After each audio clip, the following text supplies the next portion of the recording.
Over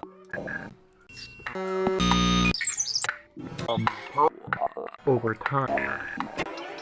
Watts. Composer over. With Nick Versey. Composer over time. Watts. Composer over time. With Andrew. Over. Composer over. Composer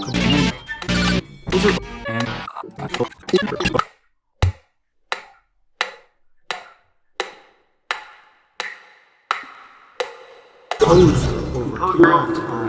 time. Composer over time. Andrew Watts. Composer over.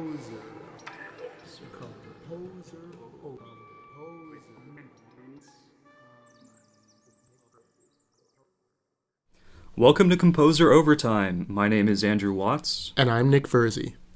Composer Overtime is a series of interviews featuring discussions and works by innovative composers across the world today.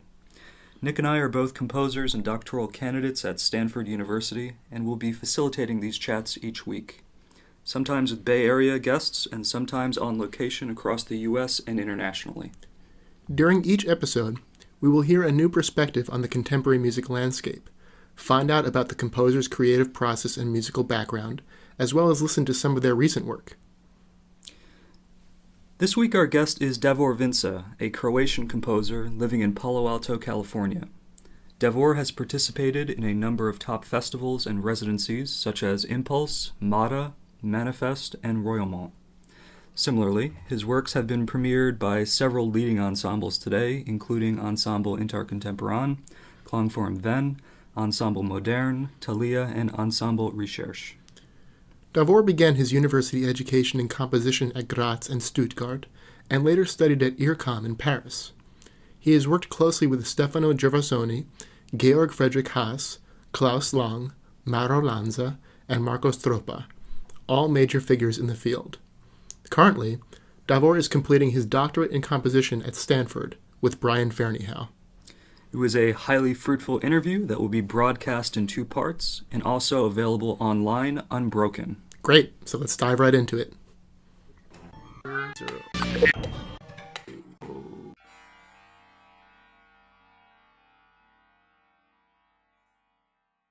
So first of all, thank you, Davor, for doing the interview with us. No, thank you for inviting me. Thanks. It's great to have you here. Yeah, likewise. Just to set the scene for everyone listening, we're sitting at my cottage at the moment with some candles going and a couple of glasses of wine.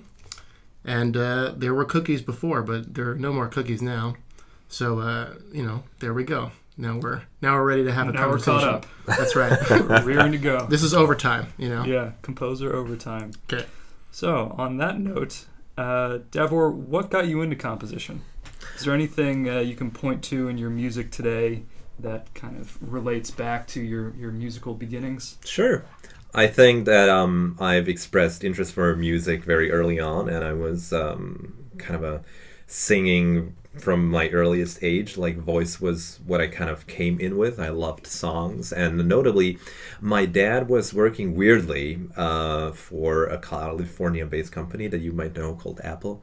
I've heard of that. Yeah, you heard of it. They had a subsidiary in ex-Yugoslavia, which my father was working for, so he would come to Palo Alto every year, basically, for a yearly meeting, and he would buy me Disney CDs for, so cartoons and, like, not only Disney, but also, like, Looney Tunes and stuff like that. So generally, what I was first amazed was this kind of the abundance of orchestral writing in those soundtracks for cartoons. I love those too, yeah. Those old, like, Bugs Bunny and Daffy Duck and Roadrunner. I love those.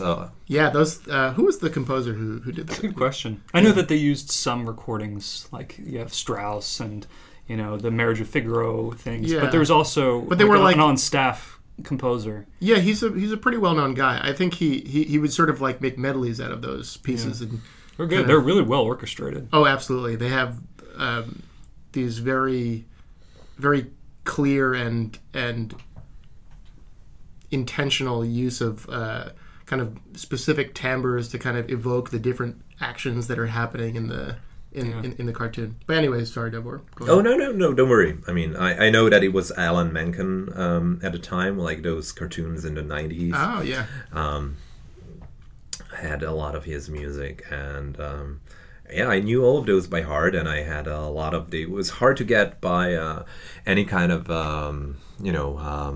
proper cartoon back in Yugoslavia. I would remember like the shops were really great, and it was only during the war where I was sent to my grandparents to Germany, and I was going there in school for a little bit less than a year, that I actually realized how kind of limited the toy shops were in Zagreb and the time of Yugoslavia and during the war. Mm-hmm. So, can you point to anything in your music today that has some resemblance to those early childhood events or these early childhood influences? Or even like some sort of what would you say about those early pieces or early styles of music that really attracted that you were really attracted to, that you can sort of certainly. I think I'll start with that point. I think that a lot of film music and also the film music used for cartoons draws its kind of inspiration from works like Ravel, Mahler, or a lot of it. So orchestral works by those late 19 and also like Wagner and early 20th century, notably Debussy and stuff like that. You can hear a lot of that in the music that is still present in films nowadays, and also certainly in the 90s.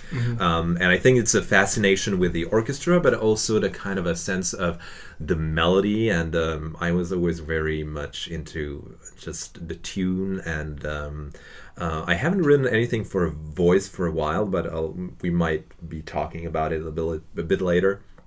But I'm planning on something soon, and I've always been fascinated with voice, and I've always used my voice as like the most immediate way of expression. I've studied piano, and I always kind of hated piano. It's like this object that is so far from you, and even though I wasn't actually that bad in it, but it just never, I would get so nervous with it, and I had this kind of nervousness that I never would feel while I was singing, whether it was a solo or with a choir. So I think there's something about it. It's kind of...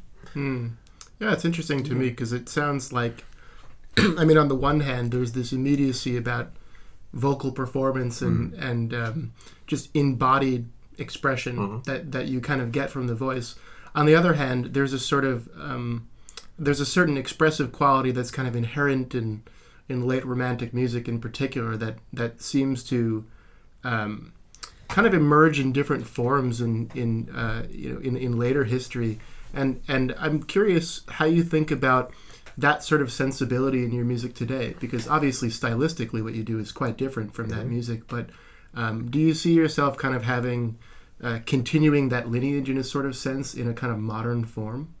Yeah, I certainly would say so. What I try to do is bring things to an absurdity, because I do really feel that the lives that we are leading today are in a certain sense absurd due to the technology that, and I'm just like finding myself like, I'm just like, okay, how can you, I wake up in the morning and I'm just trying to do so many multitasking things. I'm like, I've set up a sandwich to myself, and I parallelly have like 4 tabs opened where I'm answering to my mother over WhatsApp, and then I'm talking with a friend over Facebook and eating that sandwich, and parallelly I'm thinking like, oh yeah, I should listen to that piece of that famous composer that I actually never heard, and it would be very important. And then parallelly I still have 1 tab open with a composers competition, and it's kind of like just like that frenzy of all of these things like colliding at the same time. But then there's you're currently just outlining the lives of every young composer in the world right now. Yeah, sure. Well, that's maybe the that chaos that you're seeking to in some way kind of hack away at and just get back to a sort of simple, much more simple way of experiencing the world, which maybe is the only way, or one of the only ways that you can get to that is through that kind of stripped down emotionally charged kind of composition, perhaps. Yeah, and that's what I think. It's kind of like I try to sometimes like load the pieces with a certain element of absurdity, and then kind of connect those peaks and tell a kind of meta narration that goes through all of that, in the sense that actually I find that we as humans tend to perceive the history. You know, there's always like, in every personal story, there are so many things that you omit. I'm not going out and saying how many competitions I've lost, or, you know. Well, you know, that can be very interesting. I've seen the alternate resumes of certain composers who've been very kind and have put this out to the internet, kind of in an effort to help composers who feel discouraged by maybe all of the rejections that we face every day. We do, yeah. Where they created a CV entirely of things that they've applied to and not received. And it's really humbling, because we know these composers as massive successes, famously massive successes. True. But you only know them through their successes. You don't see the back of these lives that involve the same rejections that we all face. I know, but there's something about our perception that kind of, you know, those important moments stick and the other ones perish. And it's also oftentimes when I'll go to Facebook and I'll open like a friend's photos collection from, I don't know, 2010, and I was like, oh yeah, I was so happy back then, and stuff like. And then when I sincerely started to think about it, it's like, it's all bullshit. I was totally heartbroken there. Like, I was just dumped a month ago. I felt miserable. I was completely insecure and stuff like. But like, you see those photos and like, oh, that was such a like. So yeah, like, but it's even worse. It's even worse because you're the one who's deluding yourself. Yeah, you know? True. You're not even pining over somebody else's life. It's like you're pining over your past, your past fake life. But the one that you crafted for yourself, like the memory was one that you took the picture and you're like, this is a good one. This is a good one too. This is a good one too. And then in the end you're like, oh, my life is pretty good. And then you look back on it and you're like, man, something was going on at that time that I can't really put my finger on. Yeah, and you forget about all of those horrible exams that you had. Like, I studied medicine, you know, and like we had a lot of huge books to go through and learn, and you know, I like completely suppressed how much text, just text, not to mention like memorizing of the same what it was. And at that period of time, you were like kind of like still stressed, and I'm like, okay, I'll go with my friends for a drink, and then somebody took photos, and I was like, oh yeah, that's that wonderful moment. And you're like, no, dude, you had an exam like 2 days later, and you're like, you were totally in that was the picture of you about to fall apart. You know? Exactly. So I'm actually curious about your medical studies a little bit, because obviously your career as a composer came afterwards. Sure. And so I'm just wondering, what was the transition like for you to kind of going from being a medical student into being a composer more primarily? Because I'm also recalling, I really love reading the Berlioz memoirs, for example, and I know that he was a medical student before he devoted himself to become a composer. And he kind of describes it as, my father made me do this, and it was the only way that he would continue to support me. And so I decided to do it, and then I got a certain amount of the way through, and I couldn't live my life anymore. Yeah. And so I had to be a composer because it was the only thing that seemed to kind of work for me. So not to say that that's your narrative necessarily, but obviously the move from medical profession into the composing.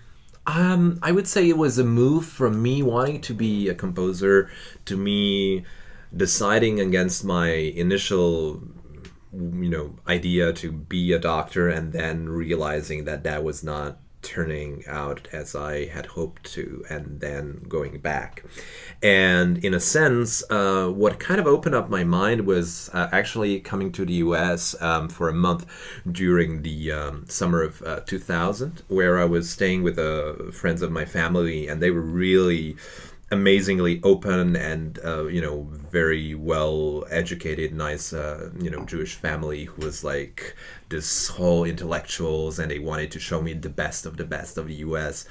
And where did they take you? that's the question. No, I mean, they've shown me the entire East Coast, and it was just like Steven is the name of, I kind of call him Uncle Steve.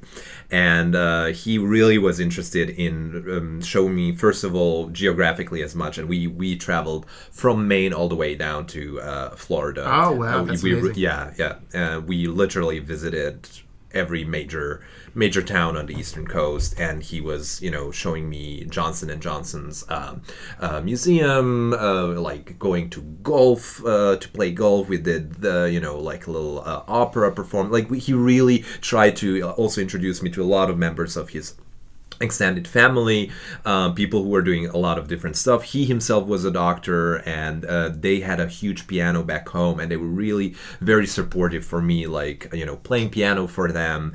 And that kind of really opened me up, and I was like, yeah, I mean, there are so many possibilities. And he was even implying, like, if you want, we're gonna help to, you can always stay with us. Maybe you could apply to Princeton. They were living close to Princeton. And maybe if you're interested in studying music, you might start in the States. And the difference between the studying in the States and in Europe, by the time you're 18, and I was about to turn 18, you have to decide what you want to do. You have a university of music, or you have a university of medicine, or you have a university of law, physics, and so forth. 18 is the time you decide, whereas in the US, you know how the system works. So it's you have those kind of 3-4 grace years where you can do your bachelor's, do your minors, majors, and decide keep on. Yeah, you kind of work through it, and many people stumble to some end point. Well, yeah. It's a little different from music, but in general. Because we have conservatories, which are much more strictly music discipline. And there's also technical schools, I guess. But for the majority of Americans or international students studying in the United States, it is a broad college education. Exactly. And I think that there's something about it, because I certainly can say that by the time that I was 18, I was not really exactly sure what, I did feel very strong attraction to music and doing music. And I think it opened me up. It's just that in the conversation with my parents about it, they were totally against it. And I mean, I understand them, and in the meanwhile, we have really a good relationship. But at the time, like Croatia has just gone through a war several years back, and, doing music, like they saw this from a perspective of me staying within Croatia and being afraid of me not being really able to make a living out of it. And so they really very strongly discouraged me from it. And my last year in high school was really full of panicking moments and doubts and self-doubts, and I with a lot of reluctance decided then to give up on music and start medicine. Well, did you give up like cold turkey, or were you still doing any sort of musical certainly activities? I actually started composing when I was like 14, 15, and I continued all through the time that I was doing I kind of was doing different stuff. I was doing something between like an operette and a musical kind of a thing, and I kept on doing that while I was studying all the time. So I never completely abandoned it. And after I finished my first year in medicine, I was like, no, this is not it. And I started preparing myself very intensely. And I also realized that Croatia was not the place. I've realized that a lot of the old structures from that socialism, that mild form of communism that Yugoslavia used to have, were just transcribed from that Yugoslavian system to the new Croatian state. And I was a part of young students that was running a student magazine on different topics. And within this institution, which was called Matrix Croata, so it was like the center of publishing a lot of books in Croatian and stuff like that, we actually realized how hardcore and rigid the system is, and how much corruption there is within each system, and that actually that kind of a line of hope that came after the war, that like we're now going to be building up our own proper country, is not going to work out, because people just changed their dresses and continued doing the same function within the new state as they were doing it within Yugoslavia. And that was a point where I said, like, not only do I want to change the subject that I'm studying, but I actually want to get out of this place, because there's something stale about this place that is not in line with my aspirations. And I started preparing for Austria, which was like where I studied my musical studies. Do you think that your time in your time earlier in in Germany kind of gave you some perspective on this? Because you mentioned, you had all these you had all of this music that you kind of were gravitating towards when you were younger, and then when you went to Germany, you found that it was just a small world that you had inhabited, and that there was a lot more out there. Do you find that kind of that experience in Germany gave you the perspective that there was more out there that you could get? Absolutely. You stumble upon the right topic, definitely. That was my first encounter, and kind of the U.S. came as the second one. Yeah. So my grandfather was working in Germany unrelated to the whole ex-Yugoslavian conflict for years. And but it was when the conflict started and my parents got a little bit afraid and sent me and my brother over to my grandparents. My brother was younger, so he was just staying with my grandma. Whereas I was already in my third or fourth grade, I can't remember exactly, and so they immediately enrolled me there. And I always wondered, because we had a little kind of a cottage by the sea that we would go every summer to, and it was in a small place, and I was like, okay, well, Zagreb's kind of a gray, so cities must be gray and villages must be colorful. That was kind of my naive assumption. But then I came to Düsseldorf, close to Cologne, and I was like, oh no, it's just that Zagreb's gray because it hasn't been renovated for ages, and that there are other cities that are very live and kind of had a lot of cheerfulness to it. And of course my grandfather was also buying a lot of the scores that we could not get over back in the and also the way that they were printing scores back in Yugoslavia, they were all like made out of this cheap paper with like cheap color, and then you had this colorful Mozart covers in Germany and stuff like that. So like those things I noticed immediately, and I think that during that time I actually always wanted to go back to a place like that where you feel that there's more liveliness. There was something oppressive about communism, and even though socialism in Yugoslavia, was milder, than we were never a part of the Eastern Bloc the way that like Hungary or other countries were. It still was something about like you came to a toy store and there were like literally 5 toys that you could choose from. 5 for boys, 5 for girls. That was it. That's it. Yeah. I've known you for a number of years, and there's certain parts of this story, of course, that I've heard before, but the narrative is just now starting to make sense, or make more sense in relation to your music. You have the early experiences with Disney and Disney music. You move to Dusseldorf, which is kind of like what I imagine is like a Disney town in Germany. Yeah, a bit. The architecture is very idyllic. You have this interest in cartoons, like the Roadrunner sort of orchestration that manifests itself in your. I'd say of our colleagues, at least at Stanford, you probably do the most orchestral music. True. And then also, I know your interest in absurdity through like Monty Python and like Hitchhiker's Guide. The thing is, when you hear your music, it's through this ex-Yugoslavian lens, though. It has a lot of humor and like absurdism, but it's not the same as Monty Python. It's through this like very particular European lens, Well, yeah, it's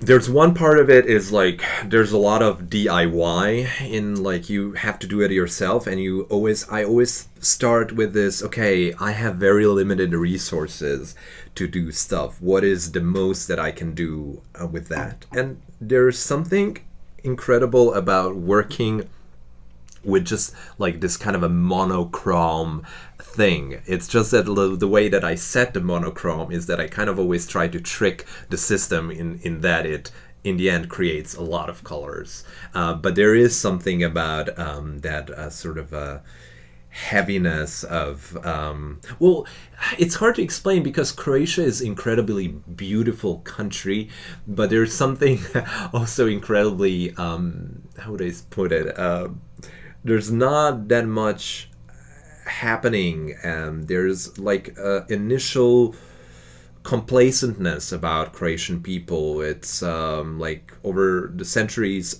Croatia has been a part of some other country, and it was in a very servile position to that other country, and so people they're gonna nag within the circle of their family and friends, but they're never gonna, really stand up to their boss, and so people don't really have that zest of fighting for themselves. And I, at the same time, am completely different. Yes. And anyone who knows you will completely agree with that. And in the coal mine. And yeah, exactly. And at the same time, I'm ridiculing because I know that's kind of the heritage that I come from. So I sort of can see it from both sides, and that's maybe that part which I like to ironize, and it's kind of like, oh, nothing's ever going to happen in Croatia, anyway. Yeah. Well, it's part of that the inherited inner conflict that you possess. It's something that's just you inherit that kind of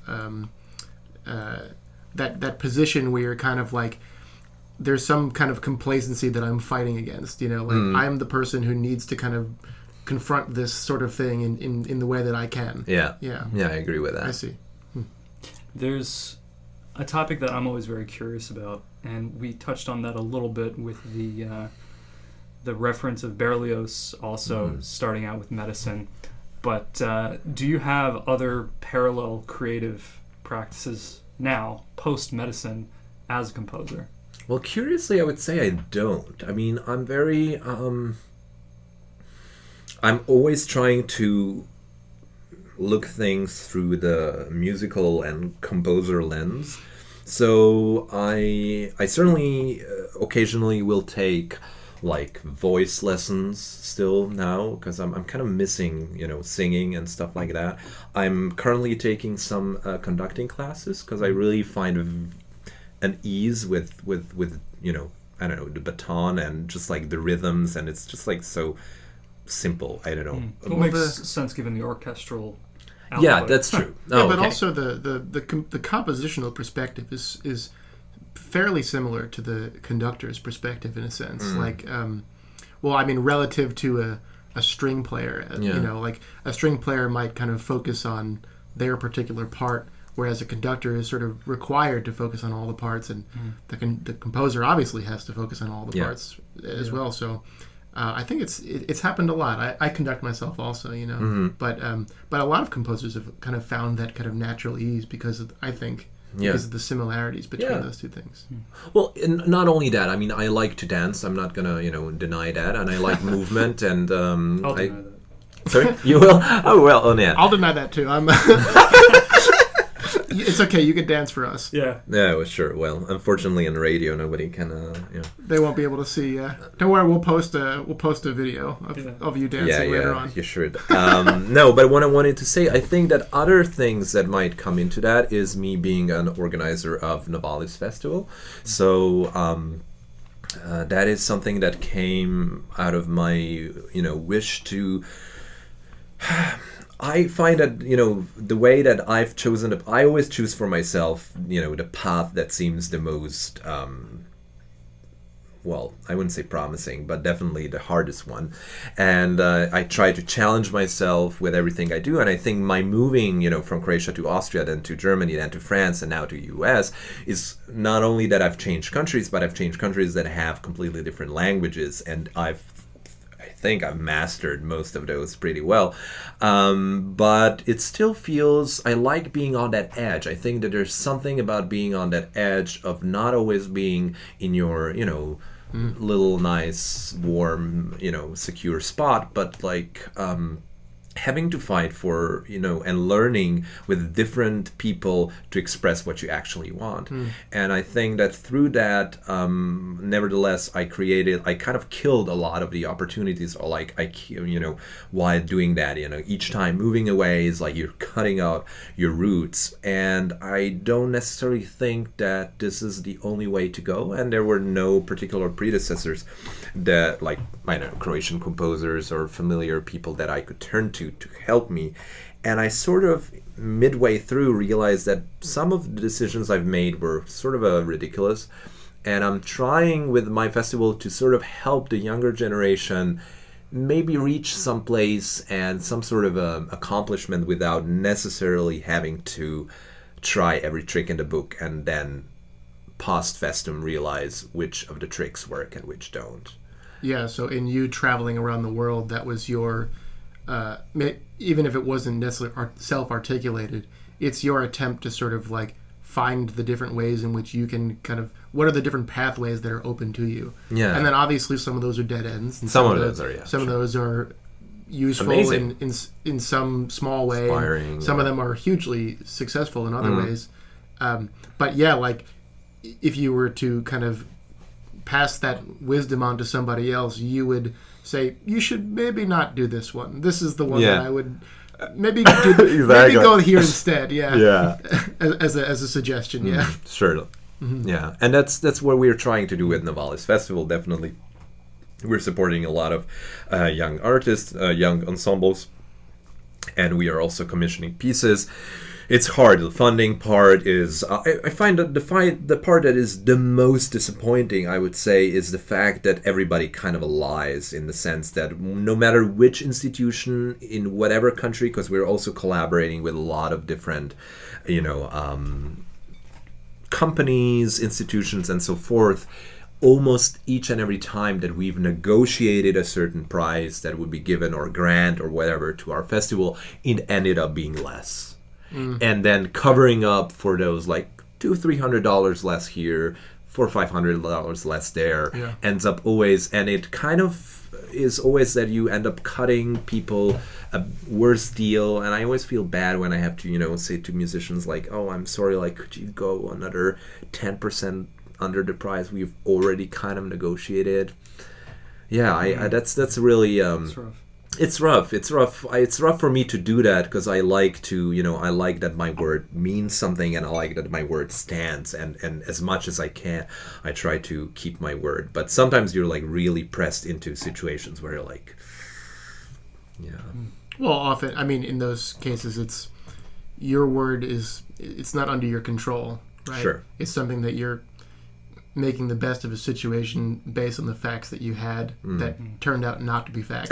Exactly. Yeah, but I think it's an interesting way of thinking about the what it is your festival brings to Croatia in particular, because kind of the decision to kind of come back and give something back to the community. I think that there's a hopefulness in that. Oh, right? absolutely. Something about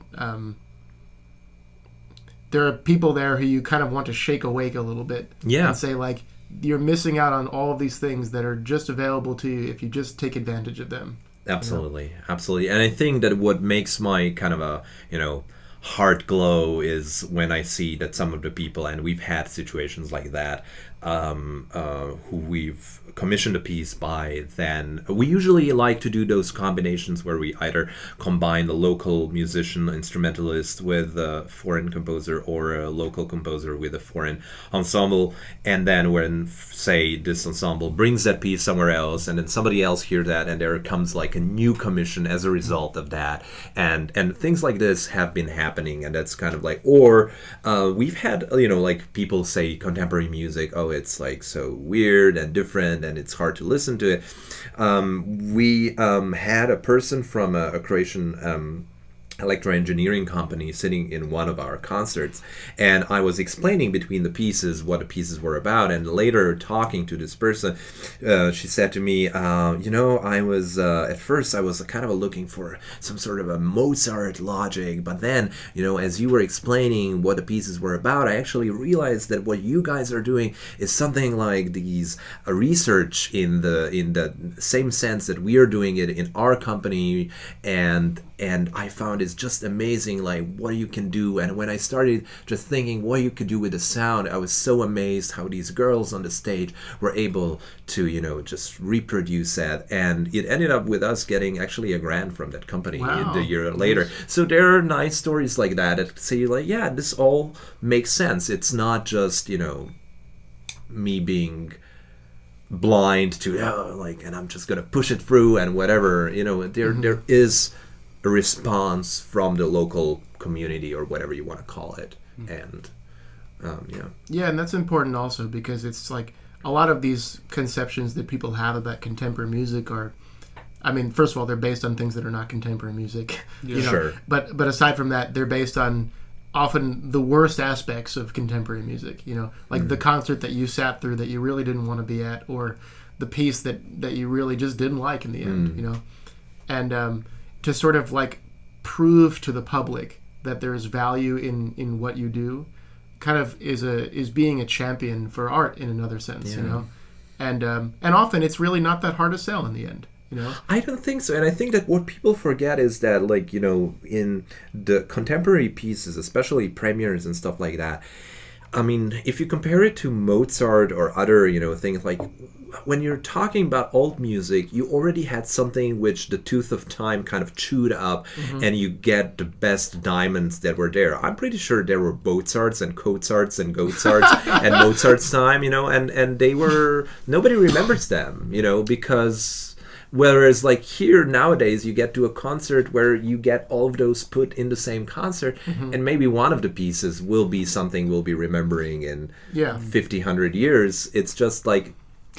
Yeah. That's And the other thing that Nick mentioned that I often think about when it comes to live contemporary music concerts, especially for a lay audience, is if they had somebody who's within that scene sitting next to them, and at the intermission and after the concerts could talk them through it.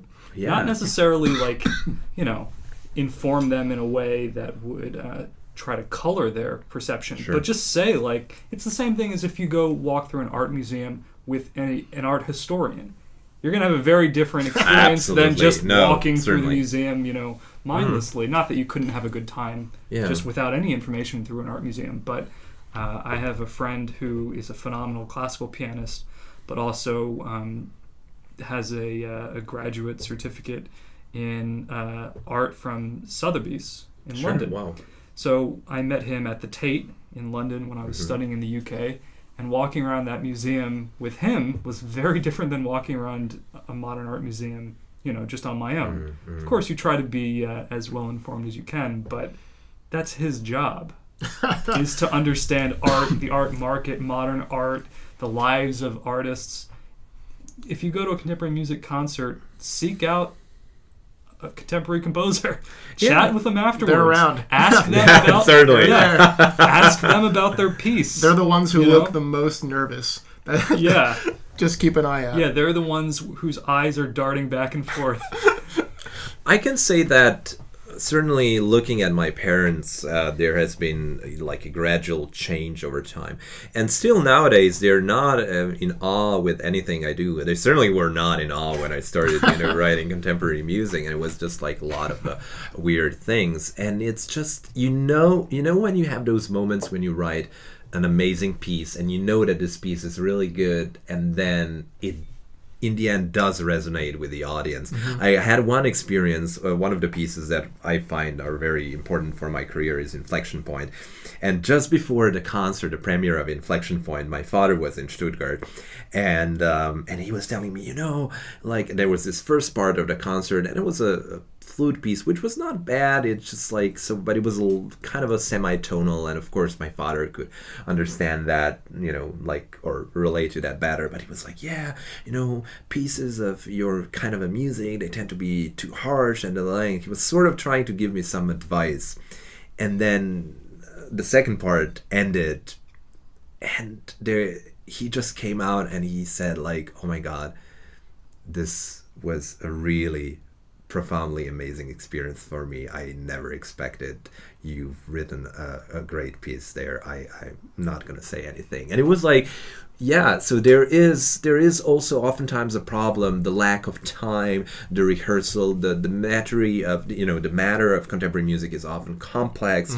And then if the ensemble is not given enough time, then very often the point of the whole music just gets lost. And then if the piece itself is not, again, that good, then it kind of just doubles the effect of miscomprehension from the audience's side. And well, the problem there also is, it's a matter of performance practice, right? Sure. So it's one where when you're, as a performer, when you're performing a piece, you're an ambassador for that piece, or you're an ambassador for that composer. In the best case scenario. You would hope. Yeah. Even if you... Ideally. Even if you aren't, you still are, you're still putting forth an image that the audience is going to take away, and it could be that they connect that piece with that piece. It could be that they connect it with the composer. It could be that they connect it, attach it to all contemporary music. And so it's really a responsibility in a sense on both composers and performers' part to be aware of the fact that we are kind of making a case for what we do, as we present what we're doing, and it can have the effect of turning somebody off of music. It can also have the effect of bringing somebody back into the fold and saying, I thought that all of this was just a bunch of noise that nobody likes, that you guys are just trying to test us to see how weird how weird it can get, and how much we can sit through without complaining, But in the end, they often think it's the emperor's new clothes. That's right. Yeah. Yeah. I've been told of that, not necessarily with my work, but sometimes with my work, I guess. Well, it's complicated. That's because what they think. It's complicated because sometimes it truly is, right? Sometimes. I don't think so. No. I think that. Oh, you mean within our genre? Yes. I think. Well, because composers have different conceptions of what it is they're doing, and and often that includes a lack of conception. Something which is not properly thought out or just kind of like vaguely conceived of, and even if it's vaguely conceived of, it has the same perceptive impact for an audience member. Right. And so it's kind of like if you heard a bad performance of a Beethoven quartet, and there were only bad performances of Beethoven quartets, and everyone was constantly telling you, oh, Beethoven is a wonderful composer. You'd listen to it and you go, it's not really that good. Maybe Beethoven wasn't that great to begin with, Right. And in the end, it's like you hear a very, very good performance of a Beethoven quartet and you are blown away. And I think that the same thing is absolutely possible in contemporary music. I think that's... You just need a great piece, you need a great performer, and an open audience, really. Bring up a good point about the projecting of one work's reception onto the entire genre, especially if it's not something that an individual audience member encounters a lot. And I think that that's something that we have to deal with that I don't see as much in other mediums. You don't have somebody who doesn't go to the movies ever and then goes to the movie once and watches a Quentin Tarantino film and then assumes that is what all films today are like. Whereas we do have audience members who come to concerts, don't like that concert, and then assume that is the state of music today. Closed book. Yeah. Well, it's probably just because they go to they go to fewer concerts than they go to movies. Although I don't know if that's the case anymore. Anyway, I think that people are going to less movies now because of streaming things on the internet and all that stuff. Yeah. But either way, there's so much variety, and that's what I try to express whenever I talk about my music. This is a viewpoint, a singular viewpoint. We live in a very pluralistic, compositional age. More so than any other. Yeah. I mean, it's getting more and more that way every passing year. Even within our program, we have a very small program. There's 10 composers at any given time in the doctoral program at Stanford. Within those 10 composers, there's a massive range of compositional aesthetics, of, a concert could be totally varied, between one performance and then the piece immediately after that. Well, on some level, that actually makes me pretty hopeful, because I think that it's it's kind of a consequence of Western philosophy in a certain sense. The idea that the group identity of whatever it is you're doing becomes subsumed by the individual who kind of rises to prominence, and so. You kind of, I suppose, see that through the 20th century, where there's a huge fracturing of style that kind of comes after Schoenberg kind of takes down tonality, and in the end you end up with multiple streams of styles, and then those break off into individual composers who develop their own styles, and then beyond that, every time you write a piece, sometimes you're starting from square one in some cases. Sometimes within a work. Within a piece, you fracture within a work. There's multiple deaths and rebirths in the same vein. Yeah. Perhaps then this is a good time to switch to a little bit of listening now. Yeah. So we've got a piece by Davor, who he'd like to share with us. Would you like to introduce it a little bit before we play it? Sure. Laibach Concerto is a piece for marimba. Well, it's actually a kind of written as marimba concerto. So it obviously has a marimba soloist, it has another set of percussion, it has a string orchestra, and it has electronics. In a way, it's composed of the word lay, which is, like lay in English, same thing in German, and Bach, which also refers to, Bach, Johann Sebastian Bach, and at the same time, Laibach is the German name of Ljubljana, which commissioned the piece. So what I tried to do is I was extensively using Bach and Brandenburg Concerto in the creation of electronics, but I also was doing a lot with just manipulating the sound, and I took a little small grains. I was kind of imagining some sort of a post-apocalyptic scenario in which an artificial intelligence finds like 3 short excerpts, but like really short. We're talking about 2-3 bars of 3 completely different pieces by Bach, and is now trying to reconstruct what the music by Bach could have been. And of course, the irony is it's not reconstructing Bach, but it's reconstructing me. So there's a little bit of that. So it's a piece that talks about just like how that perpetuum mobile from the, the Baroque sense of ever continuing, ever going on. There's something related to the way that we perpetually renew our technologies, all of those irritating pop-up updates for all of your, iTunes and stuff like that. So let's take a listen. Great. And just so everybody knows, this is about a 20-minute piece.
So, Anyway. Laibach Concerto. There it is, in its full glory. I think it's a very arresting work. I remember hearing that this summer as part of our algorithmic composition workshop at Karma. Karma is this musical institute at Stanford, the Center for Computer Research in Music and Acoustics. So why don't you tell us a little bit about the context for the work? When was it premiered? Who was the ensemble playing it that we just heard? Sure. And then maybe walk us through your process of composing the work. Okay. So the piece was commissioned by the ensemble, which is called Slovene Philharmonic Chamber String Orchestra, which is a subgroupation of Slovene Philharmonics.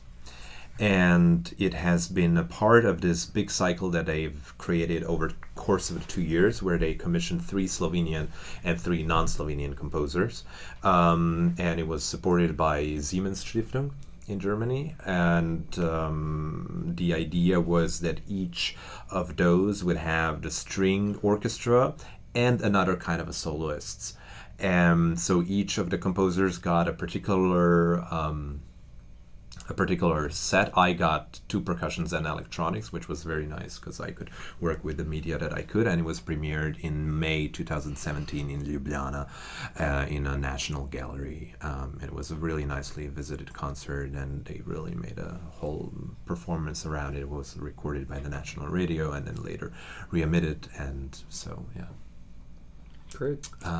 Compositional process? Yeah, you talked a little bit about the average day, waking up, having 5-6 tabs related to various musical endeavors. What is the average compositional day like? Oh, the average compositional day. Because this is something that I feel needs to be said for every composer, because I think that's one of the most misunderstood elements of our lives. People have this very romanticized view of composition, that we're laying under a tree somewhere waiting for the muses, and it's, oh yes, I feel inspired today, let me get my quill, and that's not how it is. Or else they imagine us deviously constructing some construct to baffle them or something like that. Yeah, so I'm always very interested in hearing each composer's compositional process, and sure, and maybe just remembering a bit about how this piece kind of unfolded in that sense. Absolutely.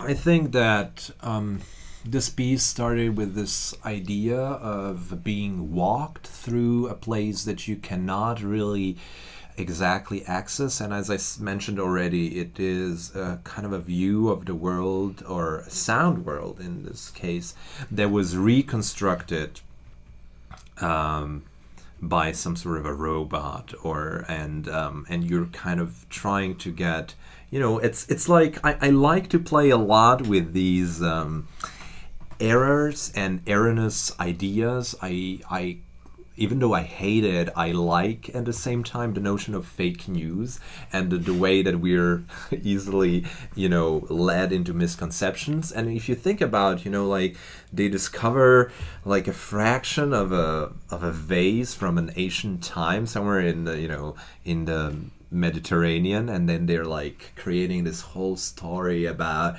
where it might have traveled and stuff. I mean, how much of that can we particularly positively 100% reassuringly say it's true? I mean, probably not much. And so like taking that into the future and looking back upon our time, you could like say the same thing, like what would be to now imagine how it would be in the future, where like due to the global warming and everything, we the whole thing starts with huge wars and we almost exterminate each other, and then there's a few survivals, but none of the materials survive, and then there are like 3 scrapes of Bach that have survived, and now we are looking at this object that was like newly reconstructed, and then there's gala, mega dinner where they're presenting this kind of a new discovery, and I like to play with those sort of ideas, and I was imagining that, and then I took Bach, and the whole reason why it was because each of the concerts of those 6 concerts over the course of the 2 years in Ljubljana was supposed to be followed by one of the 6 Brandenburg concerti. So I took the 6th concerto from Bach, and I was looking at particular details that had a quality to them that was not there, that I could sort of extract. There was a lamento. A lot of the piece had a descending lamento. And then there was this kind of a frenzical, like upward jump melody. And then I just took 3 very large elements out of it. And sometimes I was quoting Bach in a very literal sense, but I would pile up so many voices at the same time, slightly transposed, that it was hard to really speed it up or slow it down, so you wouldn't really notice that it was actually each of the pitches belonged in a way to Bach's original work.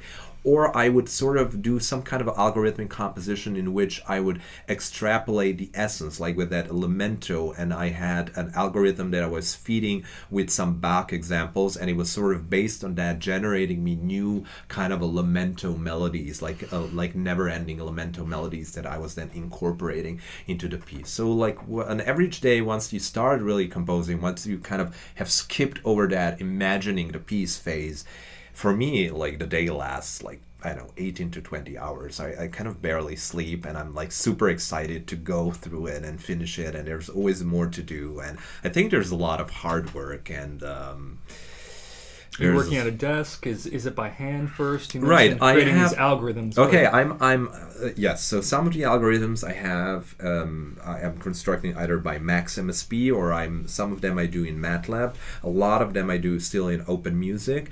Some of them I calculate by hand. It depends on how, and I usually mix all of them. And recently I've started using iPad a lot. I find that iPad kind of gives me a lot of the flexibility of changing different colors, representing things, like doing schemes, doing graphs, doing drafts, and then I can print it out, I can go quicker through them, I can copy paste things and then come back on a previous idea and say I'm not completely satisfied with this, but then it's kind of easy to just copy paste and erase parts that you're not happy with, and then continue working on from there. And there's a lot of kind of math and calculus, the proportions, the sizes, each sections, the disposition of instruments, pitch pools. I don't know. There's there's a lot of practicalities. There's a lot of practicalities that you have to go through while you're constructing it. But then at one point, what happens is that you stumble upon something. You're in this creative modus, and you have thousands of ideas, and you think they're all great.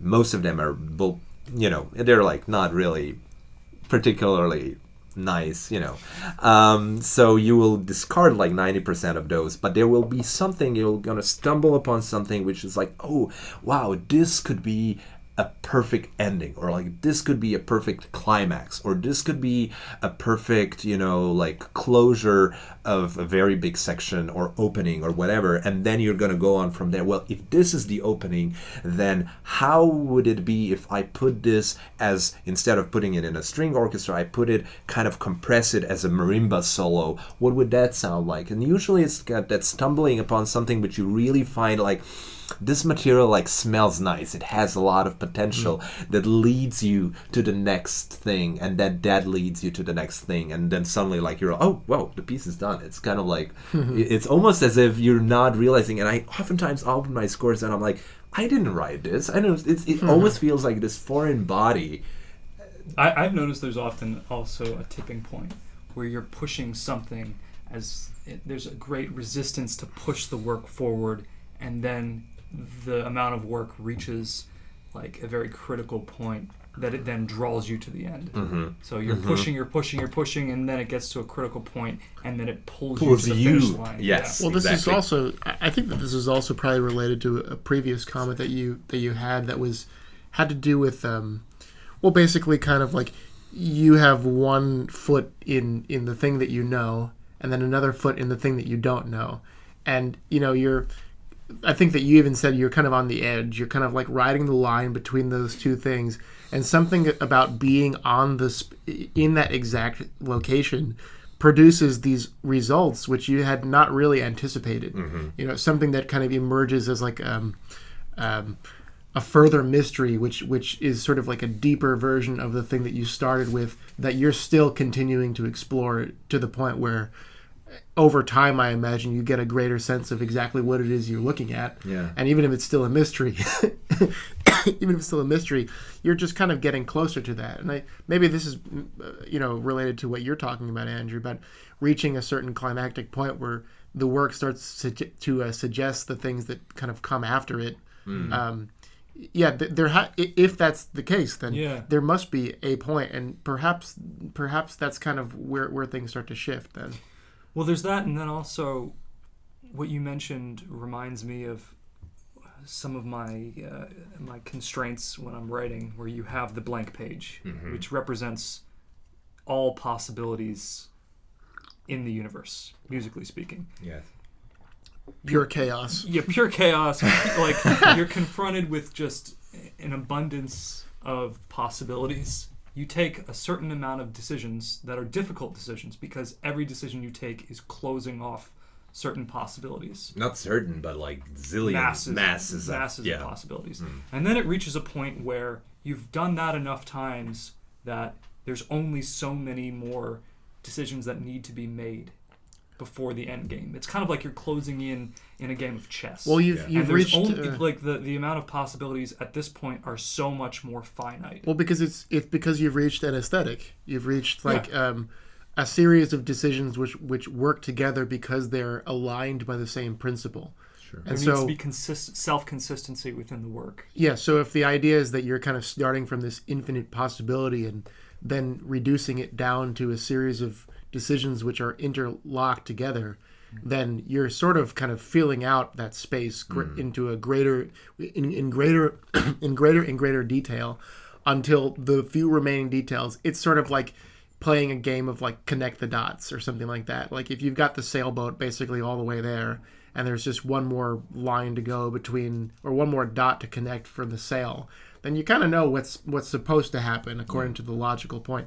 But that also probably raises another question of like, well, how much do you want to give into the temptation of fulfilling that in the most obvious way? And there's always obviously that further decision that has to be made about like, well, like you said, Davor, like this idea of kind of trying to do the most ambitious or the most difficult thing sometimes includes not necessarily accepting the first thing that occurs to you, but also questioning it and challenging it and seeing if there's another option. And then, of course, what's obvious to you, the composer, isn't always what's obvious to everyone else.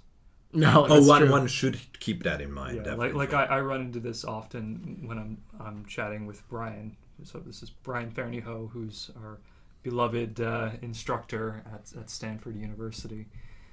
Often he'll say things like, "Oh, well, it's interesting you did this. This never would have occurred to me. The obvious thing is," and then he'll say something that seems totally far out and would never have occurred to me. So it's strange trying to predict what the obvious moves are within a piece. That's true. It's an interesting thing because in kind of attempting to do the non-obvious thing, it could actually be that you're just subverting your own will or subverting your own sensibility. But that's a challenging question also, because is that because you have an issue that you need to work through, or is that because you're trying to progress yourself forward and not simply fall back on your own cliches, something that enables you to move forward instead of just remaining in the same place from piece to piece.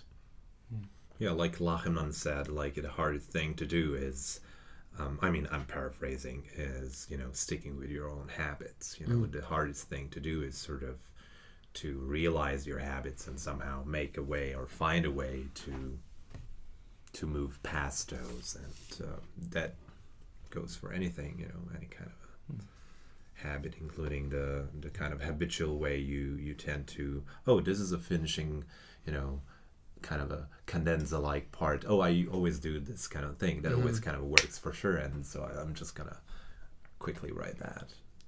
Well, on the subject of Lachenmann, we were kind of discussing earlier the connection between the piece that you've just played for us and a few other pieces. One of them being a piece by Lachenmann that use material from composers of the past as kind of the subject of dialogue, that not necessarily verbal dialogue, but something that you as a composer in the modern day are kind of conversing with in a certain sort of sense. We had mentioned the piece A Canto by Lachenmann, which it's a clarinet and orchestra, yeah? Yeah, it's the Mozart clarinet concerto that Lachenmann quotes, but he does it in a highly abstracted way. The work begins as a Lachenmann clarinet concerto. Would begin. At the same time that it begins, he has a recording of the Mozart clarinet concerto playing, but on mute. And then there are cues at very particular points where he fades in the volume of the Mozart recording concurrent with his own clarinet concerto.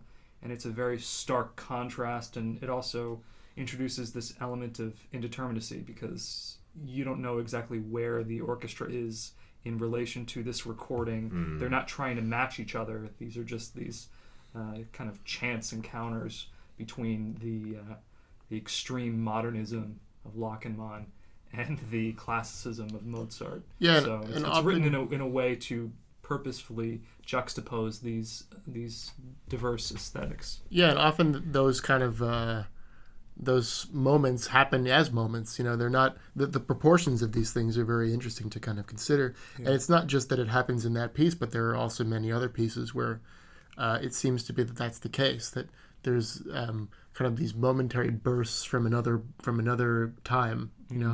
Like another one that we had talked about a little bit was the Sciarrino violin concerto, which is Allegoria della Notte, that uses the Mendelssohn violin concerto, and I think that there's certainly others too that come to mind, like the Berio Sinfonia is another piece that kind of uses these, and even Davor, you have other pieces that kind of draw on older music. I'm thinking in particular your recent piece that uses the Mussorgsky pictures at an exhibition. Could you perhaps explain a bit about how the perspective that went into this concerto that you shared kind of relates to the piece that I just mentioned? I think it's completely a different approach. I think that Laibach concerto talks a lot about the degradation, and there are these 5 different solo moments for the percussion players that are actually the electronics that is accompanying them is Bach recording itself that was so deteriorated that it doesn't resemble Bach at all, and it kind of announces the overall strategy of the piece, going from something which is rather melodious and kind of a bell-like at the beginning, and it goes to this very sort of a insectoid kind of a sounds towards the end, whereas what I was doing with the piece that is called Reimagining of Ravel's reiteration of Mussorgsky's reconfiguration of Hartmann's pictures, because there were Hartmann's pictures that were then interpreted by Mussorgsky as a piano piece, which were then reinterpreted by Ravel as an orchestra piece, which are now reinterpreted by me, and it goes to this kind of repost, reblog sort of a notion. I was using 3 different elements, which were reimagination, even though that word kind of doesn't really exist in English language. It should be reimagining, but I just like the consistency of reiteration, reconfiguration, reimagination, where I was playing with different kind of distancing myself from the original piece. What I'm doing with reimagination, I'm like completely, I'm taking some sort of a perfume of Ravel's orchestration of Mussorgsky, and I'm trying to bring over some kind of gestures, like broad kind of structural scales that, if you don't know the piece, and even if you know the piece, it's hard to realize that. If you go in a detailed analysis of both pieces, then you will notice those differences. Then there's a step that's closer. This would be a reconfiguration. So you're taking parts of it, but you're you're changing completely the context in the same way that like Cantus Firmus was used. So you had a melody that was used as then later, I don't know, a bass line or something like that, then really stretched in time, and then you had another melody superimposed onto that. So that would be for me a way of reconfiguration. So you're taking the actual material, but you're putting in such a context that nobody can really recognize where it kind of came from until you really listen to it very carefully. And then there is a reiteration for me, like any kind of a reorchestration or whatever is in a sense a reiteration. So you can still perceive the original, you have the kind of the closest distance from it. So I was kind of playing within all of those movements with how far or how close am I getting to either Mussorgsky or Ravel. Yeah, and that was kind of the whole point of the piece. Well, what kind of occurs to me is that, you started by saying that they're completely different, but I think that while the techniques employed are obviously very different from each other, there's a similar underlying unifying perspective that I see, which is that you're kind of rediscovering something from the past in necessarily reinterpreting it because its original context is no longer available to us. Mm-hmm. And so it also occurs to me that the further into the past something is, the more you need to kind of like recreate the context of that. Mm-hmm. And perhaps in the Laibach concerto, because you're kind of only using one step removed from yourself but going fairly far back in time, it kind of invites a more extreme reimagination in a certain sense. Whereas what's happening in the piece with Mussorgsky and Ravel is that you are kind of dealing with multiple generations of composers who are adding to the same kind of to the same kind of style or world or something like this. However, there's probably also something to be said about the Bach piece that you're kind of commenting on as a sort of well, it's not like that style just emerged out of thin air. It's that it was sort of essentialized over time, and we as a musical society have been, as individuals, kind of working independently, but also kind of non-consciously as a group to sort of like explore and discover different perceptive truths, which can be kind of used in different ways. So the Bach, in a sense, is a sort of like another sort of generational amalgam in a certain sense. So yeah, I do see the two as kind of related in that sense. Oh, I didn't say that they weren't. I was just trying to point out that, as you have nicely pointed out, that the difference is in the sense that I'm really very particularly concerned about how like continuing upon the work that has been done by previous generations, and how far or how close do I feel now as a next generation to them. Whereas with Bach, this was like really this hypothetical creation of a certain atmosphere that still had the perfume of Bach in the same space, and it kind of like there is some, but like just going more into the abstraction of it. So let's say you're composing a piece which is not necessarily borrowing material from an older piece of music. I wouldn't know how to do that. It's all stealing, yeah. But let's say you're just composing a piece just personally for yourself that really it all is not explicitly derived from something else. How does your perspective that you gained from kind of doing this these generational experiments, and also this kind of like reimagining of older works, how does this come into play when you yourself are writing a piece in the present that you understand will be interpreted differently in the future? Do you sort of plant little seeds that can be interpreted in a certain way in the future? Do not open until the year 2030. That's absolutely, right. Like, are you trying to mislead people? Are you trying to? I think I'm trying to mislead people in most of my pieces. Yeah. I also like to play a lot with the statements that I give, or like with the little short piece descriptions. I like sometimes feel that like I will have my main inspiration will be something, and then there's like a main point I want to give over, and then I'll kind of just focus on a very particular detail out of a technique that I'll expose.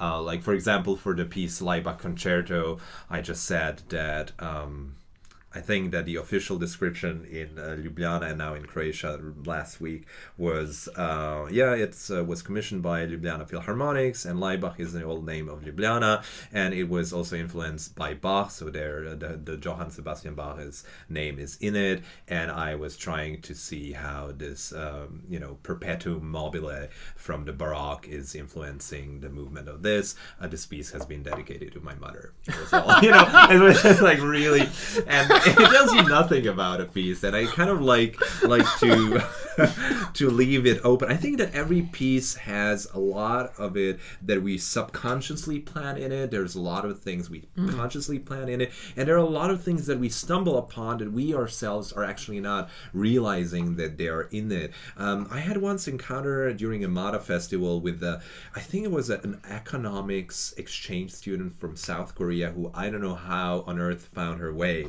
into that concert, but she was so fascinated by the inflection point that was played there, and she came later and talked to me about 3 minutes describing stars and the movements of planets that she saw while she was listening to my piece, which had nothing to do with the inflection point, which talks again about and never mind, not to go into that detail, but I was so happy that for her she managed to find a sort of a common language between my music and her own understanding. And this is what I'm hoping to do. I'm not hoping for people like in some sort of I would say communist propaganda to repeat, what I was preaching while I was alive, but for themselves discover what is that is valuable in the piece as such, that maybe goes even beyond my own comprehension. Well, it's like what you're doing in a certain sense is kind of like providing a prism or something by which like the piece acts as a structure that you can filter your own perspective through and then come back with some sort of meaning that speaks to you specifically from it.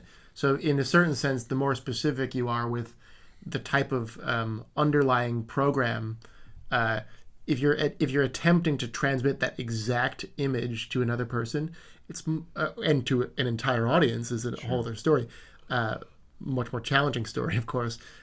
It's probably not going to happen as successfully. Whereas if you yourself have this kind of internal program that you are using to kind of guide your logic in a certain sort of sense, if all of those decisions are kind of internally consistent, that what you've done is created some sort of structure that someone can, through their own consistent logic, that structure provides the same sort of ability of them to kind of project their own meaning onto things. I couldn't agree more. I mean, that's exactly the thing. I'm trying to be as consistent as possible. I'm trying to think of all the options while I'm composing, and of course there are a lot of things that you deliberately exclude, but that's less of a problem than when you're not aware of what you're dealing with. But that's exactly what I'm trying to do. I'm trying to, with each segment, with each sound that I put, with each pitch, to sort of stay as consistent as possible so that later on there's a coherency that's sensed by the audience member, who can then project his own experiences, his own happiness, frustration, sadness, emotions or thoughts into that, and then relate due to that cohesion, and not due to the fact that I was specifically trying to describe this and this or that and that. Yeah, it's more universal rather than specific. Yeah, that's definitely the right order of events. I always try and provide the least amount of information before they experience the work for the first time that will still be evocative to enter into the work. Yeah. I mean, sometimes they do need something just as a little entrance into that piece. But I don't want to tell people how to experience it. I want them to come up with their own No, and you should. Their Well, own, it their won't own work. path through. It won't work anyway, you know. Like, if you tell them to experience it in a certain way, even the act of telling them is probably going to change how they start to... They'll listen to... It's like, okay, well, this part, you know, this piece is about clouds, you know.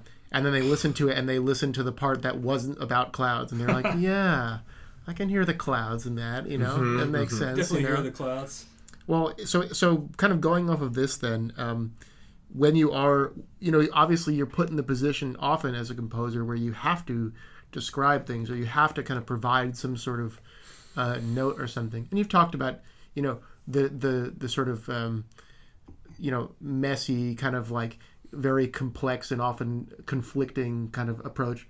But if you're trying to kind of, let's say that this piece was performed again at your festival, and you know that there's members of the public who are in there, and you're sensitive to the fact that maybe they have no idea what they're about to listen to. They don't have a sense of the tradition that you're belonging to. How would you describe what you do and the music you write to a lay audience? That's a good question. This is like a cocktail party. You have a very wealthy donor, right, who has just been introduced to you, and this donor asks you point blank. Okay, I mean, I think that he can ask you point blank, but there will be a sort of a context that will have brought you two together. I usually try to build up, as in any conversation, as with any friendship or, you know, relationship of whatever sorts, you build up on commonalities. And so usually it is, I try to find that common denominator between what this person does and knows and what I do with my music. If it's, I do use a lot of, contemporary technology, and we both have taught algorithmic composition. So if there is like somebody from a tech world, then I might attack it, so to say, from a technical side of the thing, and say like, well, you know, this is a sort of a way of seeing how the new technology can, you know, develop itself in the realm of sound.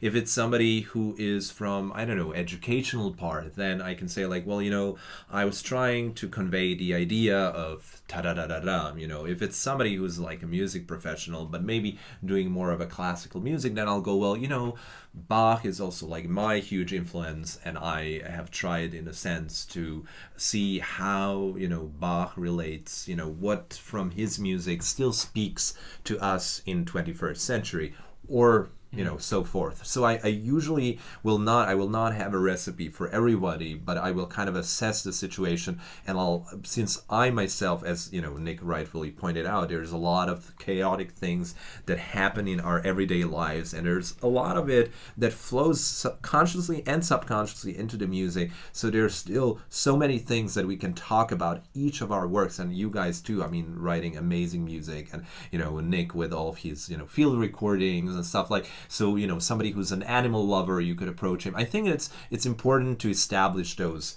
you know, communication elements, and then start with that, and then start describing your music from that point downwards. That's kind of my strategy.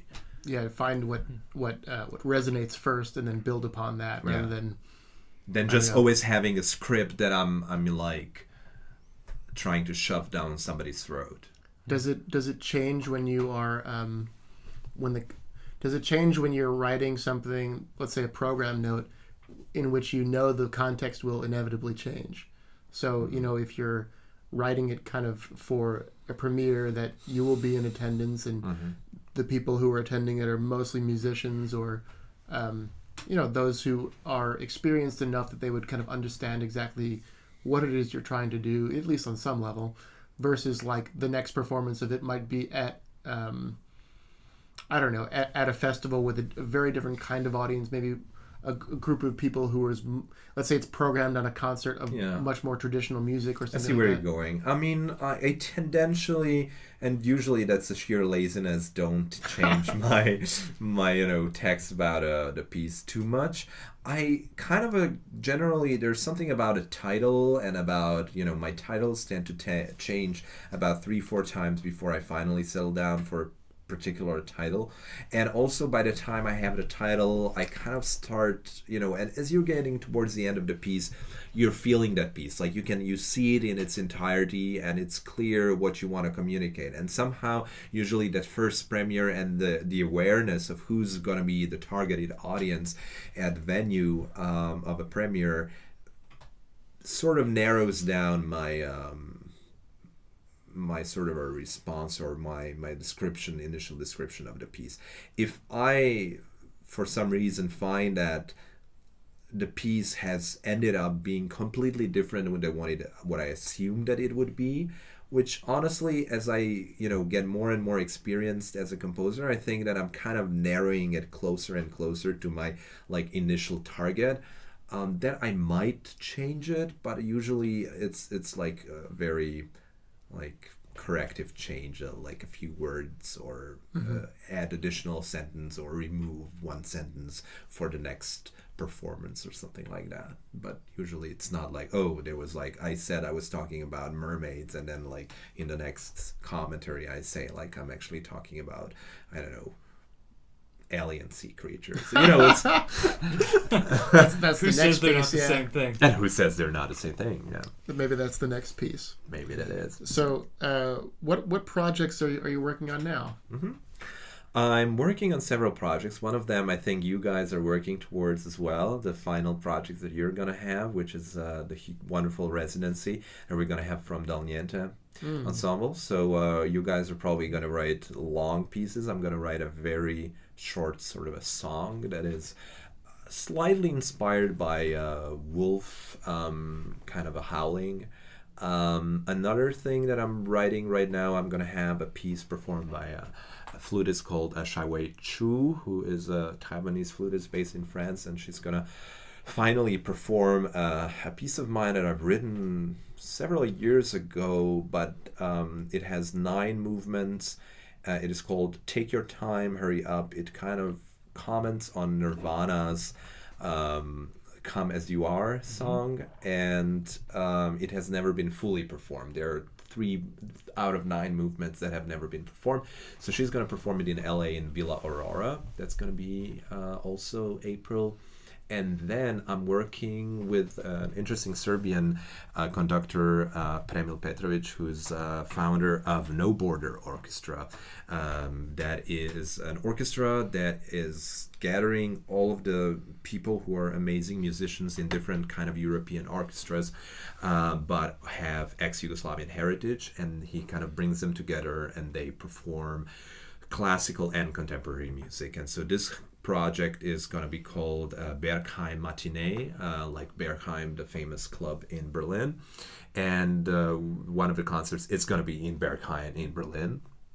And the other concerts are going to be either in some of the ex-Yugoslavian countries, but there's probably going to be, I cannot say right now, but there are several places around Europe, including Hamburg and some others places, maybe Scotland, Austria. The negotiations are still running, so it's planned as a big kind of a tour, and I'm writing a new piece for them, which is going to be called Dark Room, and so it's going to be for a string orchestra, percussion, and electronics. So a very similar setup as the Laibach concerto, but more onto how does a techno and electronic music, as in popular electronic music, are my kind of commentary and perception of it. And there's certainly going to be some interesting, mixes of what that music's going to do with confronting my own compositional style. Interesting, yeah. So this leads us really well to our last question, which is, where do you see your music heading in the next 5 to 10 years? Now, this is a bit of an arbitrary Sure. range of time, but in general, where do you see your music going?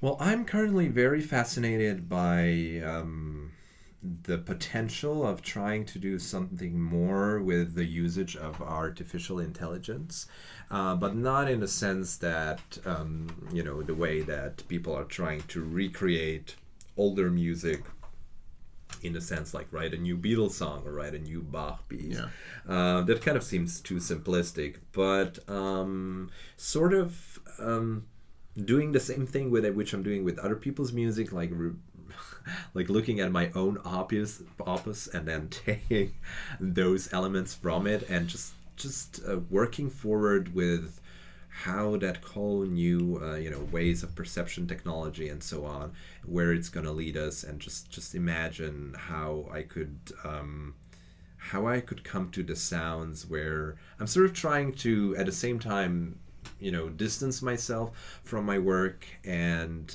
also implicate myself back. Recently I've performed a piece called Tomorrow is a Past of Some Distant Future, where I myself was in the piece, and I'm sort of thinking more of the ways in which I can be a part of the piece. I think that we as composers oftentimes are at the desk, and there's something about this composer-performer aspect that we're missing out of, just like how much do you risk by being on the stage. And I think that there's something about the compositional process where I, in the future, am going to try to extrapolate myself a little bit from being so directly implicated in the decisions that we've been mentioning throughout our interview, but at the same time kind of inject myself into the piece through other means. So yeah, let's see what happens. Yeah. Let's listen to this.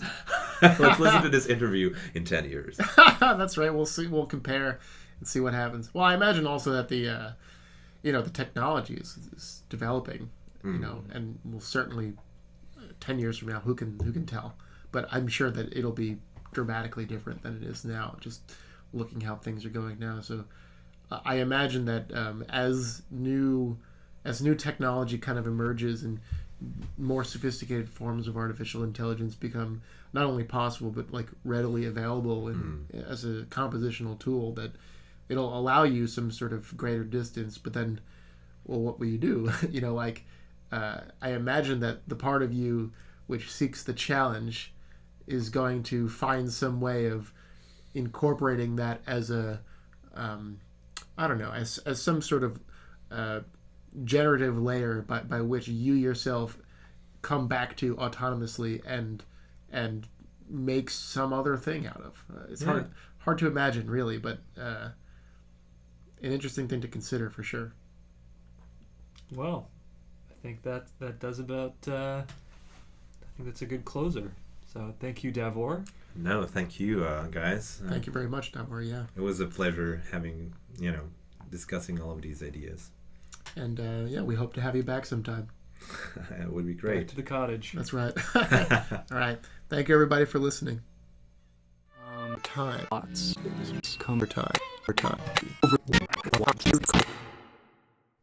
That was our interview with Davor Vinče, a Croatian composer living in the Bay Area. If you would like to hear more, new interviews are broadcast on the radio Fridays at 2 p.m. Pacific Time through KZSU 90.1 FM, as well as on Composer Overtime's YouTube and SoundCloud. More of his music is available at dbvince.com, as well as on SoundCloud. That's db-vincze.com.